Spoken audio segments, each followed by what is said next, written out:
சின்ன சின்ன செல்ல குறும்பும் சீனி சிரிப்பும் என்னை சீரழிக்குதே. விறுவிறுவென வளரும் பழம் எந்த விரதங்களை வெல்லுதே. உன்னை காரம் பற்றி இழுத்து வளையுடைத்து அதில் சொல்லிட சொல்லுதே. வெட்கம் மீறு பக்கம் மீசை மூளைக்கு என்னை குத்தி குத்தியே கொல்லுதே.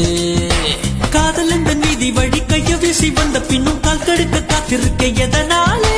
பிப்ரவரி மாதத்துக்கு நாடோடு கூடி வர ஆண்டு நாள் காத்திருக்கும். அது போல நெஞ்சாங்கூட்டில் நெஞ்சாங்கூட்டில் நெஞ்சாங்கூட்டில் நீயே நிற்கிறாய் பெண்ணே. நெற்றி போட்டில் தீயை வைக்கிறாய். காதல் தானே இது, காதல் தானே. உன்னை நினைப்பதை நிறுத்திவிட்டால் நெஞ்சு ஏன் அடித்துடிக்கவில்லை?